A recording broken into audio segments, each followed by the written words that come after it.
darling. You'll get soaked if you get outside. There's only one umbrella and there's two of us. One of us is bound to get out.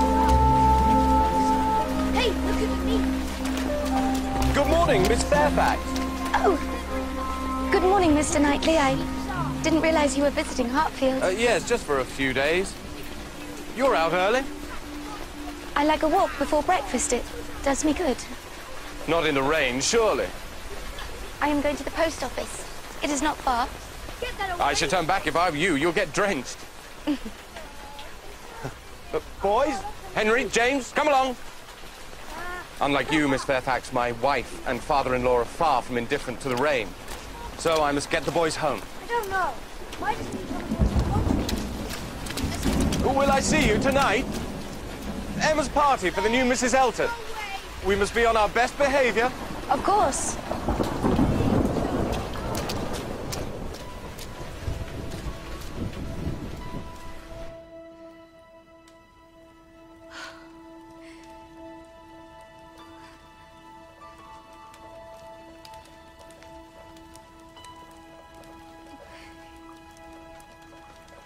Is that a letter from Ireland? Yes, but, I'd love to read it. no, I will read it to you later.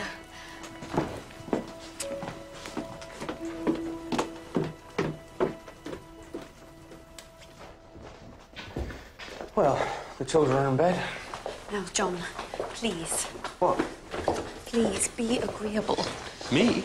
Well, when am I not? Mr. Weston is not here yet. He is usually all benevolence and friendship. Why on earth did you invite her if you can't stand the woman? Because it is my duty, of course. We are the foremost family in the neighbourhood. Now, please, be pleasant. I think manners is the most important thing about it. The most important thing to teach one's children, don't you think? I hope you did not get wet on the way to the post office this morning. And the letters. Not the curse they often are. Yours are of business. Mine of friendship. Oh, they're the worst of the two. Business may bring money. Friendship hardly ever does. You are not serious. He is not serious, Miss Fairfax. You went on. Did you? May we take it that you did receive a letter from a loved one this morning, despite the weather? Perhaps from Ireland? I'm sorry to hear, Miss Fairfax, of you being out in the rain at the post office this morning. Young ladies are delicate plants. You must take good care of your health. I am much obliged by your concern, sir. Going to the post office in the rain? You sad girl. We shall have to do something about this. Oh, well, the man who collects our letters every morning shall inquire after yours and bring them to you. You are very kind. But I will not give up my walk. No, my dear, I'm afraid it's settled. Excuse me. I will not consent to your servant being troubled.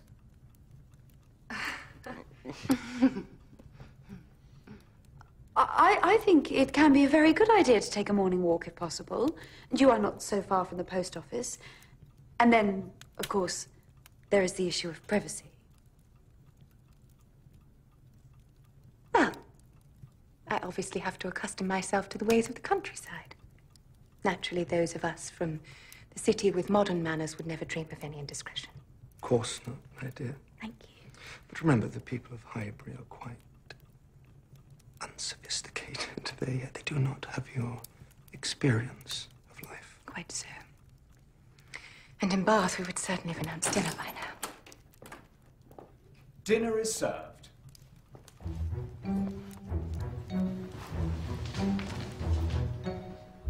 Now, Jane, it's time we found your position as a governess. The very best positions are snapped up as soon as they become known. Colonel and Mrs. Campbell are in town by midsummer.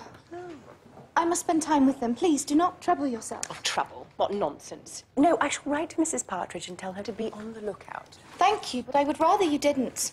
We'll find you a marvellous position. I am sure that when the time comes, I am not afraid of being unemployed for long.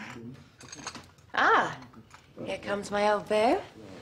I like him excessively. He is full of old-fashioned politeness. He's always praising my dresses. See how he leads the way to talk to me? Yes, but for stability's sake. What do you think of this one? Rather handsome, I think. Not sure if it's over-trimmed. I have the greatest dislike of the idea of being over-trimmed. Quite a horror of finery. Oh, Mr. Weston, at last. We were expecting you a little earlier. Good evening, Mr. Weston. Miss Woodhouse, I was late home from London and found this. Read it, my dear. It's for you. You have opened it, and you know full well what it says. Mrs. Churchill has taken a house in Richmond for her health. Frank may now come and go as he pleases. His aunt cannot keep him from us. He can always be home. I confess I have been longing to see Mr. Churchill. We are very much missing young and elegant company. You will be dancing again before long, Miss Woodhouse. We shall have our ball after all.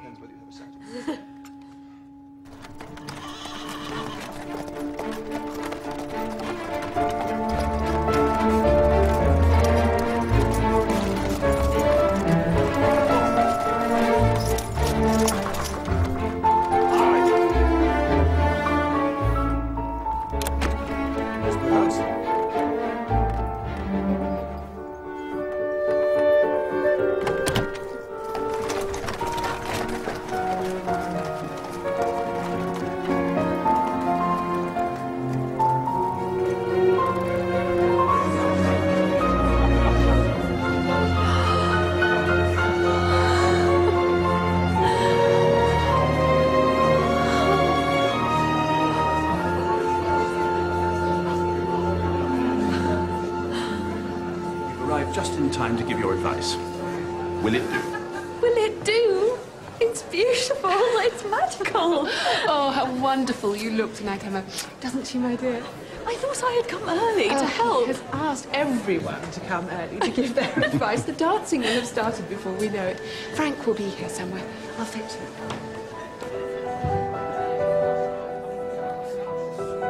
Is this how it should be? Is he still in love with me?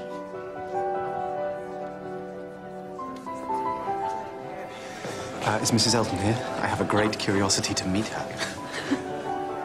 He is not still in love with me. But I do not seem to mind. And it is a bit small.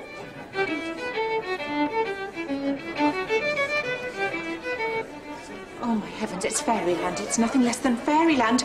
Oh, aren't we lucky, Jane, to have such friends? Look, so many friends. Oh, Mr. Churchill, come. Let me introduce you to Mrs. Cole and... Oh, Miss Woodhouse, isn't it lovely?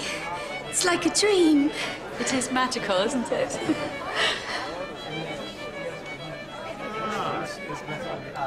This is how they do things in Bath, my dear. Mrs. Elton will be disappointed.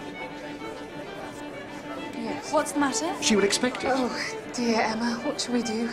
We fear that Mrs. Elton expects to lead the dance. Frank must dance with her. No. Miss Woodhouse is my partner for the first two dances, lead or not. Well, why do you not lead her out? Remember, I'm not dancing in my condition.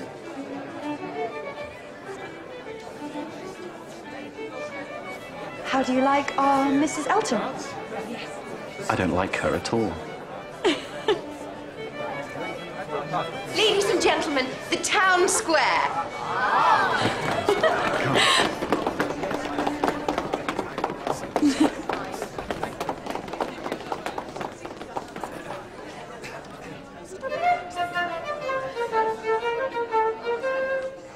Ron looks... It is most excellently contrived, is it not?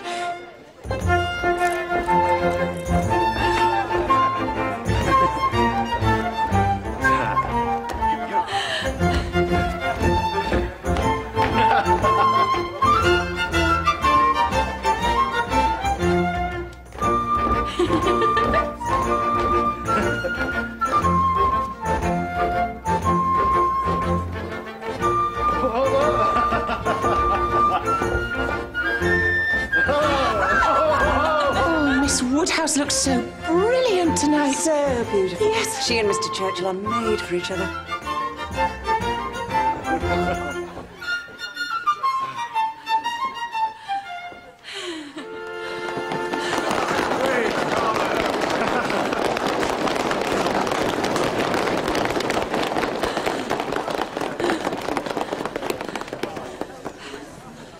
What are you doing over here with the old men and the card players? I told you I don't dance. Good house. The second dance.